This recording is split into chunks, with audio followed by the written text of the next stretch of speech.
Hello दोस्तों, आज हम बात करेंगे भारतीय संविधान के अनुच्छेद 21 की भाग 3 फंडामेंटल राइट्स की बात करता है।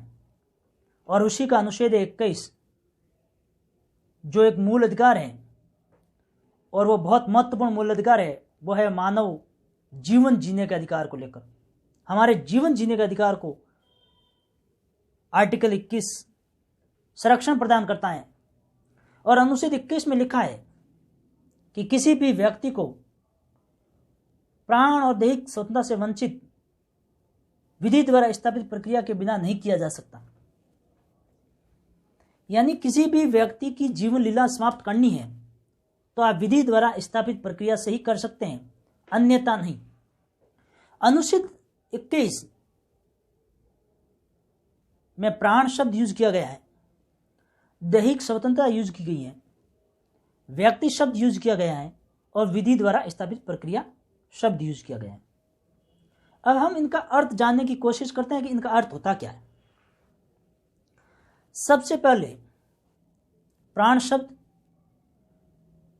क्योंकि प्राण का अर्थ मानव जीवन से है या पशुवत जीवन से, यह अनुच्छेद 21 में कहीं परिभाषित नहीं किया गया। इसलिए प्रश्न यह उठता है कि अनुच्छेद 21 में जो प्राण शब्द है उसके अंतर्गत कौन शामिल है। क्या मानव शामिल है या पशु शामिल है या दोनों शामिल है, क्योंकि प्राण तो पशुओं में भी होते हैं और प्राण मानव में भी होते हैं। इसको जानने के लिए सबसे पहले हम एक अमेरिका का वाद है, मन बनाम इलिनॉइस। मन बनाम इलिनॉइस के वाद में जो 1876 में आया, और इसमें न्यायाधीश फील्ड ने पहली बार प्राण शब्द को परिभाषित करते हुए कहा कि प्राण एवं दैहिक स्वतंत्रता का अर्थ मानव जीवन से है, न कि पशुवत जीवन से। और उसी थ्योरी को हमने भी स्वीकार कर लिया और अनुच्छेद 21 में प्राण शब्द का मतलब होता है मानव जीवन से, न कि पशुवत जीवन से। अब हम बात करते हैं आर्टिकल 21 में व्यक्ति शब्द का प्रयोग किया गया है। अनुच्छेद 21 में जो मूल अधिकार है वो किसको प्राप्त होंगे? व्यक्ति को। उसमें नागरिक शब्द यूज नहीं किया गया है। और व्यक्ति का मतलब होता है प्राकृतिक व्यक्ति, जिसको भगवान ने पैदा किया है, चाहे वह भारत का हो, चाहे विदेश का हो, चाहे धरती पर कहीं का हो, वह व्यक्ति होता है। और उसी का अगर जीवन समाप्त करना चाहते हैं तो विधि की स्थापित प्रक्रिया से ही किया जा सकता है, अन्यथा नहीं। अब हम बात करते हैं विधि द्वारा स्थापित प्रक्रिया क्या होती है। दो सिद्धांत होते हैं। एक होता है विधि द्वारा स्थापित प्रक्रिया, जिसको एस्टेब्लिश बाय लॉ कहते हैं, और एक होता है विधि की उचित प्रक्रिया, जिसको ड्यू प्रोसेस ऑफ लॉ कहा जाता है। अमेरिका के अंदर ड्यू प्रोसेस ऑफ लॉ को स्वीकार किया गया है। अमेरिका के 5वें संविधान संशोधन द्वारा ड्यू प्रोसेस ऑफ लॉ, विधि की उचित प्रक्रिया को जगह दी गई है संविधान में। और लिखा गया है कि किसी भी व्यक्ति को उसके प्राण और दैहिक स्वतंत्रता से वंचित विधि द्वारा स्थापित प्रक्रिया के बिना नहीं किया जाएगा।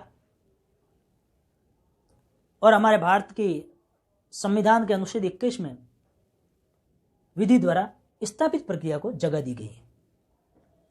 अब हम इस बारे में बात करते हैं कि विधि की उचित प्रक्रिया और विधि द्वारा स्थापित प्रक्रिया में अंतर क्या है। दोस्तों, विधि की उचित प्रक्रिया का मतलब होता है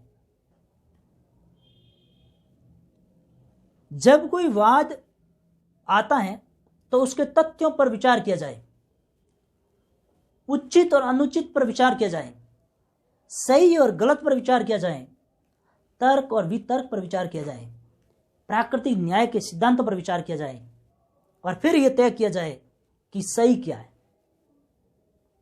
यानी अमेरिका के अंदर विधि की उचित प्रक्रिया का मतलब होता है न्यायाधीशों का विवेक। इसलिए तो कहा जाता है कि अमेरिका का संविधान वैसा ही है जैसा वहां के न्यायाधीश कहते हैं। और विधि द्वारा स्थापित प्रक्रिया जो भारत में इस सिद्धांत को अपनाया गया है, उसका मतलब होता है, विधि द्वारा स्थापित प्रक्रिया का मतलब कानून ने जो प्रक्रिया बताई है, हमने किसी एक्ट को बनाकर उस एक्ट में जो प्रोसीजर बताया है, उस प्रोसीजर को फॉलो करते हुए किसी व्यक्ति के प्राण और देह स्वतंत्रता से वंचित किया जाए। उदाहरण बताऊं मैं, जैसे किसी व्यक्ति पर 302 का आरोप है, या हत्या का आरोप है, आईपीसी की धारा 302 का आरोप है, तो उस व्यक्ति को कानून की वो प्रोसीजर के अनुसार ही उसको फांसी दी जाएगी। यानी वह पूरी प्रोसीजर जो ट्रायल कोर्ट में होगी, उसके बाद अपील हाई कोर्ट में होगी, उसके बाद सुप्रीम कोर्ट में होगी, राज्य सरकार राज्यपाल के पास समाधान के लिए, मृत्युदंड को कम करने के लिए, समाधान तो नहीं कर सकता राज्यपाल, मृत्युदंड को कम करने के लिए प्राविलंबन, विराम, लघुकरण के लिए भेजेंगे। उसके बाद राष्ट्रपति के पास समाधान के लिए जाएंगे जो आर्टिकल 72 में है। उसके बाद रिव्यू पिटीशन दाखिल होती है सुप्रीम कोर्ट में। यानी उस व्यक्ति के वो सब अधिकार जो विधि ने दिए हैं, उन प्रक्रियाओं को गुजरने के बाद उस व्यक्ति को उसके जीवन से अलग किया जा सकता है, अन्यथा नहीं। मेरा कहने का मतलब यह है, विधि द्वारा स्थापित प्रक्रिया का मतलब ये होता है कि जो विधि ने इस्टेब्लिश की है प्रोसेस, उस प्रोसेस को पूरा करो, और उस प्रोसेस को पूरा करते हुए जब पूरा कंप्लीट हो जाती है प्रोसेस, उसके बाद उस व्यक्ति को उसके प्राण और देह स्वतंत्रता से वंचित किया जा सकता है, अन्यथा नहीं। भारत के अंदर 26 जनवरी 1950 को संविधान लागू हुआ, और उसके कुछ समय बाद भारतीय न्यायपालिका के समक्ष एक गोपालन बनाम मद्रास राज्य का वाद आया। इस वाद में निवारक निरोध अधिनियम 1950 को चैलेंज किया गया, और उसमें यह था कि किसी व्यक्ति को अपराध करने से पूर्व निरोध करना, डिटेन करना, गिरफ्तार करना। और मैं आपको बता दूं, एक निवारक निरोध होता है और एक गिरफ्तारी होती है, दोनों में अंतर होता है थोड़ा सा। गिरफ्तारी किसी अपराध को होने के बाद, यानी कोई अपराध या कोई घटना घट जाती है, उसके बाद उसको गिरफ्तार किया जाता है, उसको हम कहते हैं अरेस्ट, गिरफ्तार कर दिया गया। और कोई अपराध होने की संभावना है या कोई घटना घटने की संभावना है, तब किसी व्यक्ति को गिरफ्तार किया जाता है, उसको गिरफ्तारी या अरेस्ट नहीं कहते हैं, उसको निवारक निरोध कहते हैं, डिटेन कहते हैं। जो वर्तमान में महबूबा मुफ्ती को किया गया है जम्मू कश्मीर में लंबे टाइम से वो निवारक निरोध है। गिरफ्तार जब किया जाता है अपराध के बाद, तो उस व्यक्ति को गिरफ्तारी का कारण बताया जाता है कि हमने आपको क्यों गिरफ्तार किया, और उसको पुलिस द्वारा 3rd डिग्री टॉर्चर, जो कबूलनामा, वो करवाया जाता है, यानी उसके साथ दंड दिया जाता है। और निवारक निरोध में किसी व्यक्ति को गिरफ्तार करते हैं तो गिरफ्तारी का तो कारण बताएंगे कि हमने आपको क्यों डिटेन किया, लेकिन उसके साथ 3rd डिग्री टॉर्चर नहीं होगा। यह फर्क है। अब निवारक निरोध अधिनियम 1950 को चैलेंज किया गया, जिसके अंदर एक गोपालन को निवारक निरोध के तहत डिटेन किया गया था, और उसने इस कानून को चैलेंज करते हुए कहा कि यह आर्टिकल 14 का उल्लंघन है, यह प्राकृतिक न्याय के सिद्धांतों का उल्लंघन है, और यह हमारे अनुच्छेद 21 का उल्लंघन है, जो मुझे प्राण और देह स्वतंत्रता के साथ जीने का अधिकार है, और यह इस पर निर्बंधन लगाता है, इसलिए यह सही नहीं है। और सर्वोच्च न्यायालय ने इस वाद में महत्वपूर्ण निर्णय देते हुए कहा कि अनुच्छेद 21 कार्यपालिका के विरुद्ध संरक्षण प्रदान करता है, न कि व्यवस्थापिका के, यानी हम संसद के विरुद्ध संरक्षण प्रदान नहीं करता आर्टिकल 21। सुप्रीम कोर्ट का कहने का मतलब यह है कि विधायिका जो संसद है वह कानून बनाकर किसी व्यक्ति को प्राण और दैहिक स्वतंत्रता से वंचित कर सकती है, और हम यहां पर प्राण और दैहिक स्वतंत्रता का अर्थ केवल और केवल शारीरिक शब्द तक यूज करेंगे, न कि हम इसका विस्तृत अर्थ लगाएंगे। और इसलिए यह कानून वैध है, संवैधानिक है। हालांकि वो इस वाद में दिया गया निर्णय को मेनका गांधी बनाम भारत संघ के केस में पलट दिया गया था, क्योंकि AK गोपालन बनाम मद्रास राज्य के केस में कहा था कि आर्टिकल 21 कार्यपालिका के विरुद्ध संरक्षण प्रदान करता है, विधायिका के विरुद्ध नहीं। लेकिन मेनका गांधी बनाम भारत संघ के केस में सुप्रीम कोर्ट ने साफ साफ कह दिया कि आर्टिकल 21 कार्यपालिका और विधायिका दोनों के विरुद्ध संरक्षण प्रदान करता है।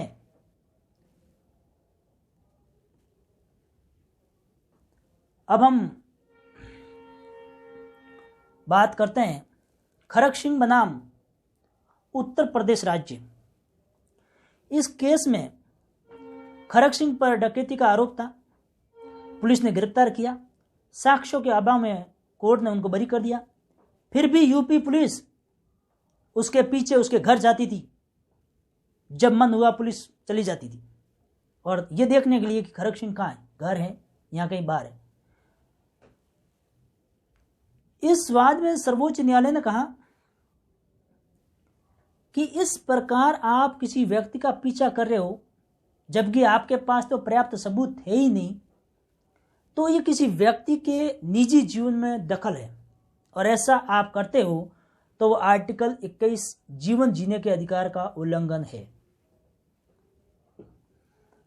अब हम एक सबसे महत्वपूर्ण वाद का जिक्र करेंगे, और वह है मेनका गांधी बनाम भारत संघ AIR 1978। इस वाद में पहली बार नैसर्गिक न्याय के सिद्धांत को एस्टेब्लिश किया गया। नैसर्गिक न्याय के सिद्धांत को अपनाया गया, उसकी व्याख्या की गई। और इस वाद में सर्वोच्च न्यायालय ने कहा कि प्राण और दैहिक स्वतंत्रता का मतलब भौतिक अस्तित्व तक सीमित नहीं रखेंगे हम। शारीरिक संबंध, शारीरिक अस्तित्व भौतिक अस्तित्व तक सीमित नहीं रखेंगे हम। इसका मतलब होता है मानव गरिमा के साथ जीने का अधिकार। इसका अर्थ बहुत विस्तृत लगाएंगे। और कोर्ट ने कहा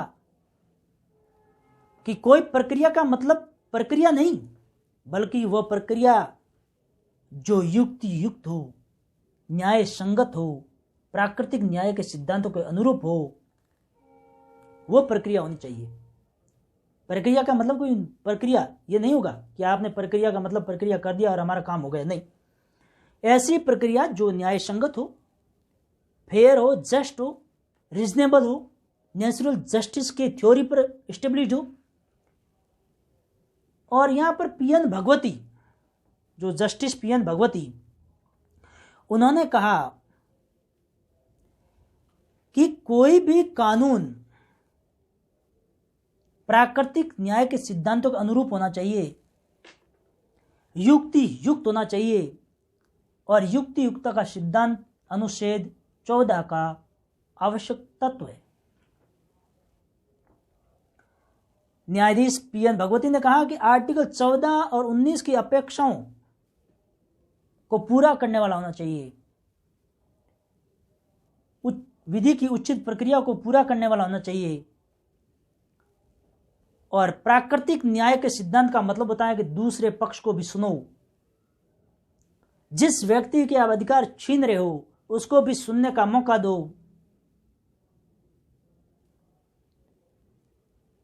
और खुद के मामले में खुद न्यायाधीश नहीं हो सकते हो, यह प्राकृतिक न्याय का सिद्धांत है।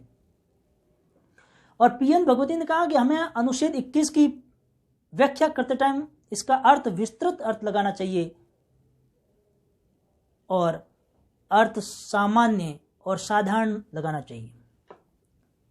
हम इसको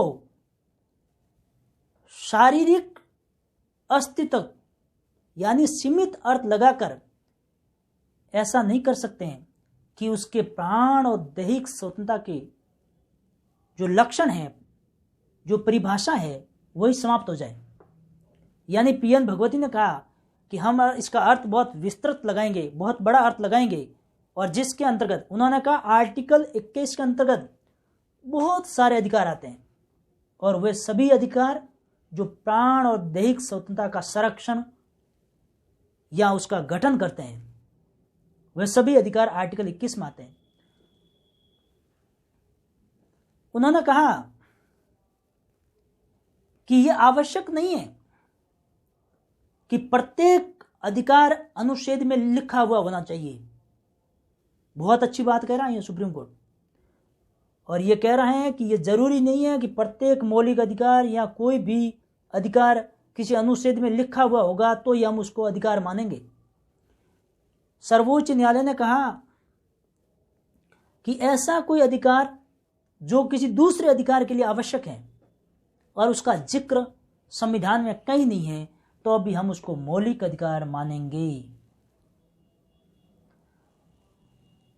सर्वोच्च न्यायालय ने मेनका गांधी बना भारत संघ के केस में प्राकृतिक न्याय के सिद्धांत को अपनाते हुए कहा कि अनुच्छेद 21 की जो थ्योरी है, जो परिभाषा है, जो शब्दावली है, वो नकारात्मक और सकारात्मक दोनों पहलू है। यानी अनुच्छेद 21 सकारात्मक और नकारात्मक दोनों पहलू है। और सर्वोच्च न्यायालय ने कहा हाँ, शब्दावली इसकी नकारात्मक है, लेकिन इसका स्वरूप है वह सकारात्मक है। यानी इस मेनका गांधी के केस में हुआ यह था कि मेनका गांधी ने पासपोर्ट बनवाया विदेश जाने के लिए, और पासपोर्ट एक्ट 1967 के अंतर्गत पासपोर्ट अधिकारी ने मेनका गांधी से 7 दिन में पासपोर्ट जमा करवाने का आदेश जारी कर दिया। मेनका गांधी ने उसको कहा कि भाई पासपोर्ट हम क्यों जमा करवा रहे हैं, उसका कारण क्या है बताओ। तो पासपोर्ट जारी करने वाले अधिकारी ने कहा कि हम कारण नहीं बतवा सकते हैं क्योंकि लोकहित के लिए जरूरी है। और इस को लेकर मेनका गांधी सर्वोच्च न्यायालय में पहुंच गई और उन्होंने अपनी पिटीशन में कहा कि यह एक्ट अनुच्छेद 14 का उल्लंघन करता है। दूसरा उन्होंने कहा कि अनुच्छेद प्राकृतिक न्याय के विरुद्ध है, यानी जो प्राकृतिक न्याय का सिद्धांत है उसके ये विरुद्ध है, खिलाफ है। तीसरा उन्होंने कहा कि पासपोर्ट एक्ट 1967 की धारा 10(3) सब सेक्शन स, यानी धारा 10(3) स, ये पासपोर्ट अधिकारी को एक मनमानी शक्ति देती है, निरंकुश शक्ति देती है। इसलिए यह प्राकृतिक न्याय के सिद्धांत के अनुरूप नहीं है और युक्तियुक्तक सिद्धांत के अनुरूप भी नहीं है। और यहां पर देश की सर्वोच्च अदालत ने भारत सरकार से पूछा, तो भारत सरकार की ओर से कहा गया कि मेनका गांधी जी, वाइफ ऑफ संजय गांधी, की एक जांच आयोग के समक्ष उपस्थित होना है, इसलिए उनको विदेश जाने से हमने रोका है। सर्वोच्च न्यायालय ने कहा कि किसी भी व्यक्ति को विदेश जाने से रोकना यह आर्टिकल 21 का उल्लंघन है, और आपने मेनका गांधी को सुनवाई का अवसर दिए बिना उसका पासपोर्ट जमा करवाया, यह प्राकृतिक न्याय के सिद्धांत के खिलाफ है, और यह पासपोर्ट अधिकारी को मनमानी शक्ति प्रदान करता है, इसलिए युक्तियुक्ता के सिद्धांत के खिलाफ है। और जब युक्तियुक्ता के सिद्धांत के खिलाफ है यानी आर्टिकल 14 का उल्लंघन है। और यहाँ पर सर्वोच्च न्यायालय का अनुच्छेद 14, अनुच्छेद 19 और अनुच्छेद 21 एक ही कड़ी है, इसलिए इन तीनों को अलग नहीं किया जा सकता है। और इस केस में देश की सर्वोच्च अदालत ने प्राकृतिक न्याय के सिद्धांतों की व्याख्या करते हुए हमारे संविधान के आर्टिकल 21 की विस्तृत व्याख्या कर दी।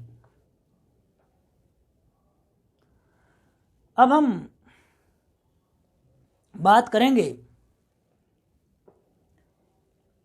अनुच्छेद 21 के अंतर्गत और कौन कौन से अधिकार सम्मिलित हैं।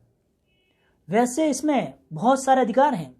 शिक्षा का अधिकार है, हथकड़ी न लगाने का अधिकार है, भ्रमण करने का अधिकार है, चिकित्सा सहायता पाने का अधिकार है, सार्वजनिक स्थान पर फांसी न देने का अधिकार है, धूम्रपान मुक्त पर्यावरण में जीने का अधिकार है, शुद्ध वातावरण में जीने का अधिकार है, शुद्ध खाद्य पदार्थ खाने का अधिकार है, स्कूली बच्चों को स्कूल जाने के लिए सुरक्षित यात्रा करने का अधिकार है, जेल में माताओं के साथ रहने वाले बच्चों के संरक्षण का अधिकार है,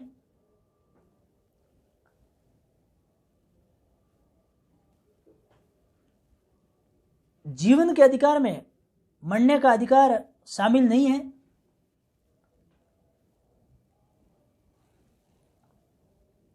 गर्भधारण से पूर्व लिंग का परीक्षण करवाना स्त्री के व्यक्तिगत यानी स्वतंत्रता के खिलाफ है,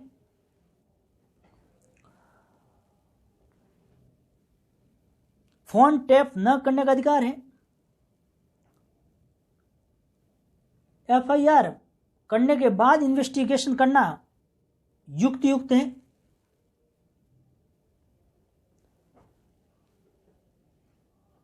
किसी भी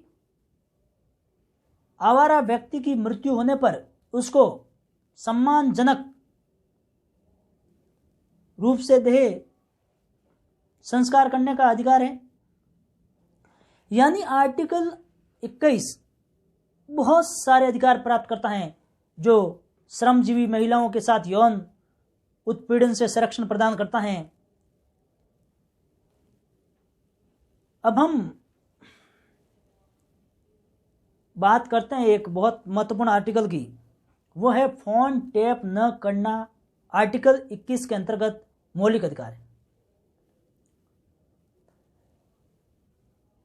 people's union for civil liberty बनाम भारत संघ के बाद में सर्वोच्च न्यायालय ने कहा कि कोई भी किसी व्यक्ति का फोन टैप नहीं कर सकता है और फोन टैप करना उसकी व्यक्तिगत निजी जीवन में सीधा हस्तक्षेप है। और न्यायाधीश कुलदीप सिंह ने कहा कि किसी भी व्यक्ति का फोन टैप बहुत रेयर केस में किया जाएगा जिसमें न्याय लोक व्यवस्था को बनाए रखने के लिए जरूरी हो या आपातकाल में जरूरी हो तो ही किया जाएगा, अन्यथा नहीं। यानी जो फोन टैप का जो आज फैशन बना हुआ है उसको सुप्रीम कोर्ट ने कहा कि फोन टैप करना किसी व्यक्ति के निजी अधिकारों में हस्तक्षेप करना है।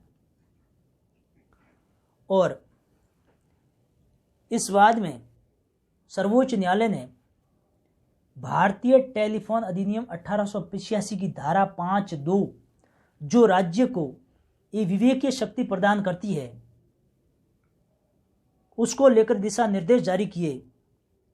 और सर्वोच्च न्यायालय ने कहा किसी भी व्यक्ति के फोन टैप करने का आदेश केंद्र सरकार के गृह सचिव, राज्य सरकार के गृह सचिव ही आदेश दे सकते हैं और ऐसा आदेश देने के बाद 2 महीने तक प्रभावी रहेगा। अगर वो आगे नहीं बढ़ाया जाता है तो ऐसा आदेश देने के बाद फोन रिकॉर्ड करने के तुरंत 7 दिन के अंदर रिव्यू कमेटी पुनर्विलोकन समिति के पास भेजा जाएगा। फोन टैप करते समय फोन टैप का आदेश जारी करने वाला अधिकारी समय समय पर बीच में रोककर न्यूनतम समय के लिए उसकी आवाज को सुनेगा। ऐसा करने के बाद फोन टैप की रिकॉर्डिंग जब रिव्यू कमेटी के पास जाएगी तो रिव्यू कमेटी 2 महीने के अंदर उस फोन टैप की जांच करेगी। जांच ये करेगी कि अनुच्छेद 5(2) जो भारतीय टेलीफोन अधिनियम 1885 की धारा 5(2) का उल्लंघन तो नहीं हुआ है। अगर उल्लंघन हुआ है तो उस फोन टैप को जो रिकॉर्डिंग की है उसको नष्ट कर देगी, और अगर उल्लंघन नहीं हुआ है तो फ़ोन टैप को टैप के रूप में रखेगी। यानी यहाँ पर सुप्रीम कोर्ट ने कहा कि फ़ोन टैप करना किसी व्यक्ति के निजी अधिकारों में उल्लंघन है, इसलिए फ़ोन टैप करना किसी व्यक्ति के प्राण और देह सत्ता के अंदर हस्तक्षेप है। अब हम बात करेंगे एकांतता के अधिकार की, और एकांतता के अधिकार में एक बहुत बड़ा फैसला है राजगोपाल बनाम तमिलनाडु राज्य, जिस केस को आटो शंकर केस के नाम से जाना जाता है। इस केस में सर्वोच्च न्यायालय ने कहा कि किसी भी व्यक्ति के निजी जीवन में कोई दूसरा व्यक्ति ताक झांक नहीं करेगा, यानी निजी जीवन जीने के अधिकार में कोई दूसरा व्यक्ति बिना फालतू टांग नहीं अड़ाएगा, और निजी जीवन में उसके परिवार की एकांतता आती है, बच्चे पैदा करने की, विवाह करने की, मातृत्व, शिक्षा ग्रहण करने की, शादी करने की, ये सभी अधिकार वो निजी अधिकारों में सम्मिलित हैं। इसलिए कोई भी व्यक्ति इन अधिकारों में हस्तक्षेप नहीं करेगा। और न्यायालय ने यहाँ पर यह भी कहा कि ऐसा कोई दस्तावेज जो लोक दस्तावेज के लिए जरूरी है या न्याय व्यवस्था के लिए जरूरी है, तो उसका पब्लिकेशन यानी प्रकाशन करना एकांतता के अधिकार का उल्लंघन नहीं है। और न्यायालय ने यह भी कहा कि अनुच्छेद 19(2) जो प्रतिबंध लगाता है, जैसे न्यायालय की मानहानि, किसी व्यक्ति की मानहानि या ऐसा करना लोकहित या लोक व्यवस्था के लिए सही नहीं है, तो उनका प्रकाशन नहीं कर सकते। न्यायालय ने कहा किसी महिला के साथ यौन उत्पीड़न, बलात्कार या अपहरण जैसे मुकदमे में वो पीड़िता है तो उसका नाम उजागर नहीं किया जाएगा। हालांकि ये आईपीसी में भी, भारतीय दंड संहिता की धारा 228A में भी प्रावधान है, ऐसा करना अपराध माना गया है और इसका प्रकाशन नहीं किया जाएगा। सर्वोच्च न्यायालय ने कहा कि कोई लोक अधिकारी है यानी जो प्रशासनिक अधिकारी है और उसके कर्तव्य निर्वहन में यानी ड्यूटी पर रहते हुए कोई काम किया गया है, वो सही है या गलत है, उसका प्रकाशन करना एकांतता का अधिकार का उल्लंघन नहीं है। केवल और केवल उसकी ड्यूटी संबंधित तथ्य कर्तव्य पालन में जो किए गए हैं वो सही है गलत है, उसका प्रकाशन करना या मीडिया में लाना वह एकांतता का अधिकार का उल्लंघन नहीं है। और इस वाद में हुआ यह था कि एक व्यक्ति को 6 व्यक्तियों की हत्या के आरोप में मृत्युदंड की सजा सुनाई गई और सजा यात्रा के टाइम उसने जेल के अंदर एक आत्मकथा लेख लिखा और उस आत्मकथा के बारे में उसने बहुत बड़े बड़े IAS, IPS और अन्य अधिकारियों के साथ उसकी मिली भगत के बारे में उसने लिखा। जब ये बात मद्रास के अंदर एक तमिल पत्रिका जिसका नाम है नरवीरन, उसके संपादकों ने इसको प्रकाशन करने की बात कही, तब पुलिस अधिकारियों में हड़कंप मच गया और सभी पुलिस अधिकारियों को इस बात का डर था कि कहीं ये पोल ना खोल दे हमारी, और उन्होंने आनन फानन में उस व्यक्ति के साथ मारपीट करते हुए उसे एक लेटर लिखवाया डीजीपी के नाम और कहा कि जो आत्मकथा प्रकाशन की जा रही है वो मेरी है ही नहीं। और डीजीपी ने तुरंत तमिल पत्रिका वालों को, नरवीरन वालों को कहा कि आप इस पत्र का प्रकाशन नहीं कर सकते। तब उस तमिल पत्रिका वाले सुप्रीम कोर्ट पहुंच गए और सर्वोच्च न्यायालय से कहा कि उन अधिकारियों को आदेश दें जो हमें रोक रहे हैं यह लेख या आत्मकथा प्रकाशन करने से। तब उन अधिकारियों ने कहा कि ये हमारे जीवन जीने का अधिकार है, आर्टिकल 21 समय, और ये हमारे निजता का अधिकार में उल्लंघन है, ये हमारी पोल खोल देगा। सर्वोच्च न्यायालय ने कहा कि आपको पहले कैसे पता कि यह आत्मकथा हमारे खिलाफ लिखी गई है। और दूसरी बात सर्वोच्च न्यायालय यहाँ पर बहुत इंपॉर्टेंट कही, वो कहा कि मैंने कहा कि किसी भी लोक अधिकारी या प्रशासनिक अधिकारी कर्तव्य पालन के समय जो उसने किया है उसके बारे में लेख प्रकाशन करना एकांतता के अधिकार का उल्लंघन नहीं है। और देश की सर्वोच्च अदालत ने उस लेख को प्रकाशित करने की अनुमति दे दी। अब हम बात करेंगे निंदा का अधिकार। निंदा का अधिकार भी आपका मौलिक अधिकार है, यानी प्राण और देह सत्ता के अंतर्गत आता है। और निंदा के अधिकार में सबसे लीडिंग केस जिसको आप भली भांति जानते हैं, केस का नाम है रामलीला मैदान के संदर्भ में बनाम भारत संघ, गृह सचिव भारत संघ है। इस वाद में बाबा रामदेव योग गुरु ने दिल्ली नगर निगम और दिल्ली प्रशासन, पुलिस प्रशासन से परमिशन लेकर योग प्रशिक्षण शिविर लगाया। और योग प्रशिक्षण शिविर में हजारों महिलाएं, बच्चे, बूढ़े, पुरुष, सब आयु के लोग सम्मिलित थे। और वो रात को 4 जून की आधी रात को योग शिविर में सो रहे थे। उस टाइम में दिल्ली पुलिस प्रशासन ने अचानक जो शिविर लगाने का जो आदेश दिया था वापस लेते हुए उन पर लाठीचार्ज किया। और भीड़ के अंदर लोग जैसे ही वो रात को सोए हुए जगे तो उनको समझ में नहीं आ रहा था कि जाए कहाँ, और उनको तीतर बीतर करने के लिए उन पर आंसू गैस के गोले चलाए गए। और उसमें एक महिला राजबाला नाम की मौत हो गई और हजारों लोगों को चोटें आई। पुलिस का मकसद था बाबा रामदेव को पकड़ना या उसके साथ मारपीट करना, लेकिन बाबा रामदेव तो पुलिस से 2 कदम आगे चलते थे और उन्होंने अपना हुलिया बदला और सलवार सूट पहनकर बच निकले। इस वाद में सर्वोच्च न्यायालय ने, वेकेशन बेंच ने सुमोटो स्व प्रेरणा से संज्ञान ले लिया और न्यायालय ने पुलिस के द्वारा की गई लाठीचार्ज को निंदनीय, अराजकता, सत्ता का दुरुपयोग मानते हुए जिनको चोटें आई और जिस महिला की मौत हुई उनको प्रतिकर देने का आदेश दिया।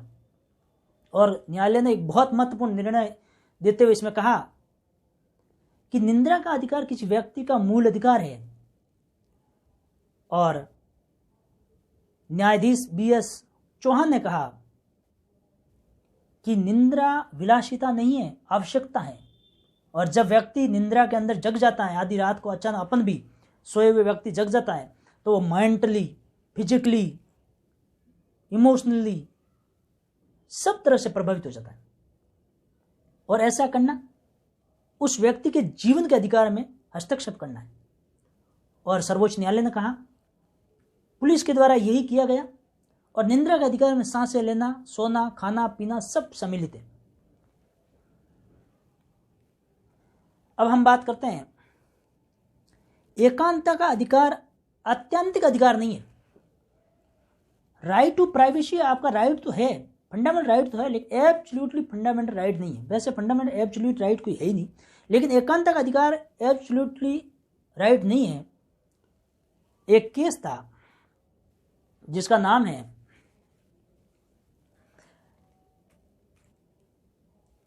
मिस्टर एक्स बनाम हॉस्पिटल जेड। नागालैंड में एक डॉक्टर सर्जन थे और उनके पास एक सरकारी कर्मचारी बीमार था और उसको रेफर कर दिया गया था मद्रास। और उन डॉक्टर साहब को उस मरीज के साथ मद्रास भेज दिया गया।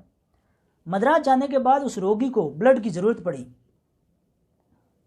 तो उन सर्जन साहब ने उनको ब्लड दिया और जब ब्लड सैंपल देखा गया तो वहाँ एड्स के लक्षण पाए गए। और उसके साथ जो डॉक्टर थे उस डॉक्टर साहब को जानते थे और उनकी सगाई हो रखी थी, शादी होने वाली थी। तो उन डॉक्टरों ने मिस वाई जिससे शादी होनी थी उस लड़की को एक लेटर लिख के कहा कि आप जिससे शादी करने जा रही हो वह एक गंभीर बीमारी से ग्रस्त है।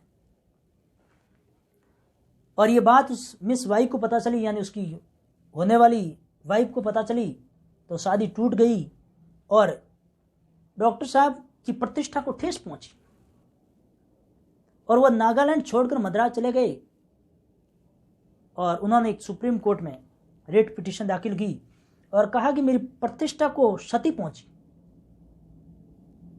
मेरी सगाई टूट गई और डॉक्टर का कर्तव्य है कि वो मरीज की बातों को गोपनीय रखे, और उन्होंने इस बातों को ओपनली कर दिया। यह मेरे जीवन जीने के अधिकार यानी आर्टिकल 21 में हस्तक्षेप है। सर्वोच्च न्यायालय के सामने प्रश्न यह था कि इस व्यक्ति जो एड्स के लक्षण पाए गए हैं उनका जो डॉक्टरों ने लिस्ट को ओपन किया है, वैसे मैं आपको जानकर के बता दूं कि हॉस्पिटल के अंदर जो एड्स पीड़ित व्यक्ति जो पेशेंट आते हैं उनका नाम ओपन नहीं किया जाता, संख्या ओपन की जाती है कि कितने लोग हैं। एड्स पीड़ित व्यक्ति का नाम ओपन इसलिए नहीं किया जाता है कि ऐसा करने से उस व्यक्ति को हर कोई पहचानने लग जाएगा, उससे दूरी बनाएगा, उसको एक तिरस्कार की दृष्टि से देखेगा, जिससे उसके अधिकारों का उल्लंघन होगा और वो जिंदा जी मर जाएगा। इसलिए ऐसा नहीं किया जाता है। जैसे महिलाओं के विरुद्ध अपराध होता है, उस पीड़ित महिला का नाम उजागर नहीं किया जाता, वैसे एड्स पीड़ित का नाम भी उजागर नहीं किया जाता है। सर्वोच्च न्यायालय ने कहा कि भाई इस व्यक्ति के एड्स से उसको एकांतता के अधिकार तो है ही, क्योंकि एड्स से पीड़ित है, एकांतता का अधिकार, राइट टू प्राइवेसी इसका बनता है, लेकिन उस महिला का स्वस्थ जीवन जीने का अधिकार है, वह भी तो उसका है। तो न्यायालय ने यहां पर एक महत्वपूर्ण फैसला दिया कि जहां दो मूल अधिकार आपस में कंट्रोवर्सी हो जाते हैं, विरोधाभास हो जाते हैं, टकरा जाते हैं, तब हम उस अधिकार को प्राथमिकता देंगे जो लोकहित लोक व्यवस्था के लिए जरूरी है। और यहां पर न्यायालय ने महिला के अधिकार को महत्वपूर्ण माना। अब हम बात करेंगे शिक्षा के अधिकार को। राइट टू एजुकेशन हमारे भारत के अंदर 2009 में एक्ट आया और 1 अप्रैल 2010 को लागू हुआ, आप सबको पता है। और ये हमारा देश राइट टू एजुकेशन एक्ट बनाने वाला विश्व का 135वां देश बना। राइट टू एजुकेशन में बहुत सारे प्रावधान थे, जिसमें 25% बीपीएल के लिए आरक्षित सीटें थी, 18 वर्ष तक के विकलांग बच्चों को निःशुल्क शिक्षा का प्रावधान था है, और 1 किलोमीटर के दायरे में प्राथमिक विद्यालय, 3 किलोमीटर के दायरे में उच्च प्राथमिक विद्यालय, 8वीं तक के कक्षा के बच्चों को फेल नहीं किया जाएगा, बच्चों को शारीरिक दंड नहीं दिया जाएगा। हालांकि 8वीं तक के बच्चों को फेल नहीं किया जाएगा, ये नीति बहुत ही विवादास्पद रही भारत में। और राइट टू एजुकेशन से संबंधित एक मोहिनी जैन बनाम कर्नाटक का वाद आया। उसमें सर्वोच्च न्यायालय ने कहा कि भारत के प्रत्येक नागरिक को शिक्षा प्राप्त करने का मूल अधिकार है, लेकिन सर्वोच्च न्यायालय ने यहां पर यह नहीं कहा कि कौन सी शिक्षा प्राप्त करने का मूल अधिकार है, क्योंकि शिक्षा प्राप्त करने का अधिकार तो मूल अधिकार हो जाएगा और वो भी फ्री। तो क्या डॉक्टर और इंजीनियरिंग की पढ़ाई आप फ्री करवा पाओगे? तब उन्हीं कृष्ण बनाम आंध्र प्रदेश का वाद सर्वोच्च न्यायालय के समक्ष आया, तब प्रश्न वही उठा। तो यहां पर न्यायालय ने शिक्षा प्राप्त करने की सीमा तय कर दी और न्यायालय ने कहा कि 6 से 14 वर्ष तक के बच्चों को निःशुल्क अनिवार्य शिक्षा प्रदान की जाएगी। उससे बड़े बच्चों को शिक्षा के लिए राज्य के आर्थिक स्थिति पर निर्भर करेगा कि वो कितना सक्षम है उसको करवाने के लिए, यानी राज्य पर छोड़ दिया। हालांकि एक मौलिक कर्तव्य भी है, 11वां मौलिक कर्तव्य 86 संविधान संशोधन द्वारा जोड़ा गया भारतीय संविधान में।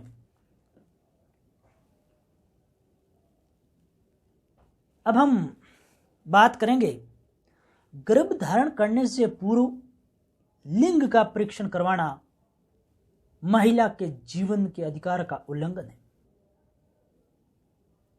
और एक वाद आया था विजय शर्मा बनाम भारत संघ का वाद। इस वाद में 2 एक्ट जिनको चैलेंज किया गया था। एक एक्ट था, उसका नाम था मेडिकल टर्मिनेंसी ऑफ प्रेगनेंसी अधिनियम 1991 और एक एक्ट का नाम था prohibition of sex selection act 1994। इस एक्ट को सुप्रीम कोर्ट में इस आधार पर चैलेंज किया गया कि इस एक्ट में कहा गया था कि एक जन्म से पूर्व लिंग का चुनाव करवाना किसी महिला के right to privacy, right to life का उल्लंघन है। और देश की सर्वोच्च अदालत ने कहा कि कोई भी महिला एक विशिष्ट लिंग के बच्चे को जन्म नहीं देना चाहती। विशिष्ट लिंग, यहां पर कोर्ट ये कहता है विशिष्ट लिंग, मतलब ये होता है कि लड़की या लड़का ऐसे को जन्म नहीं देना चाहती। एक बात। दूसरी बात, न्यायालय ने कहा एक मां लिंग भेद नहीं चाहती बल्कि किसी दूसरे कारण से स्वस्थ गर्भ गिराना चाहती है, और कोई कारण हो सकता है, लेकिन ये मां कभी नहीं चाहती कि वो एक विशिष्ट लिंग के बच्चे को जन्म दे। इसलिए यह अनुच्छेद प्रतिबंध लगाता है कि बच्चा जन्मने से पहले लिंग परीक्षण नहीं किया जाएगा कि वो बच्चा है या बच्ची, और ऐसा किया गया विधि द्वारा स्थापित प्रक्रिया से। यानी सर्वोच्च न्यायालय ने 1991 और 1994 के एक्ट को संवैधानिक करार दिया।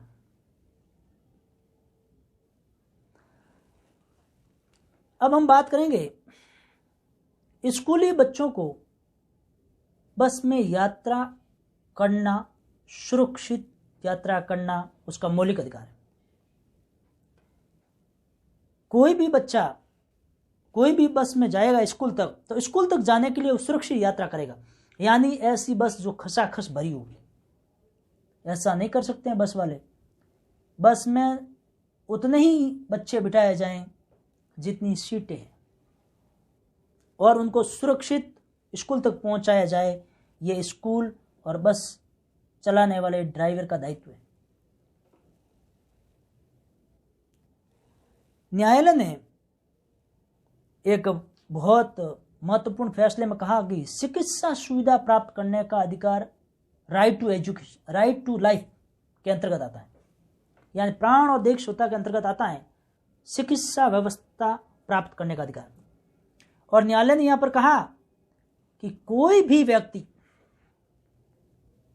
घायल होने पर प्राइवेट और सरकारी अस्पताल दोनों का दायित्व है कि उस व्यक्ति को जल्दी से जल्दी उपचार प्रदान करें। वह हॉस्पिटल इसका इंतजार नहीं करेंगे कि पुलिस केस हुआ या नहीं, पुलिस आई या नहीं, पुलिस के कागज लाए या नहीं, कोई मतलब नहीं है। सीधा उस व्यक्ति का इलाज शुरू करें। डॉक्टर का कर्तव्य है कि किसी भी व्यक्ति की जान बचाई जाए, और इसीलिए इस प्रोसीडिंग का इंतजार न करते हुए उस व्यक्ति के इलाज में लग जाना चाहिए। और ऐसा न करने पर सरकारी और प्राइवेट अस्पतालों के डॉक्टरों द्वारा नेग्लिजेंस हो जाना, कर्तव्य पालन से भाग जाना, यह आईपीसी की धारा 166 166 के अंतर्गत ऑफेंस है, अपराध है, यह अपराध माना जाएगा। इसलिए दोनों हॉस्पिटल की ड्यूटी है कि वो उनको तुरंत इलाज शुरू कर दें।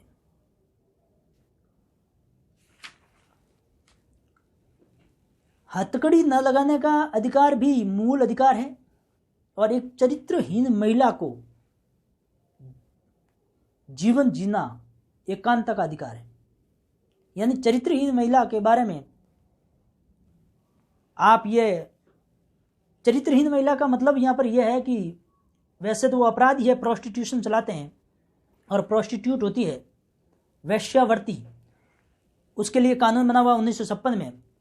लेकिन एक चरित्रहीन महिला है, इसका मतलब ये इंडिकेट नहीं करता है कि आप मन चाहे तब उठ चले हुए और बाद में कह देंगे ये तो चरित्रहीन महिला है, नहीं, उसके भी एकांता का अधिकार है। और एक वाद में जिसका नाम है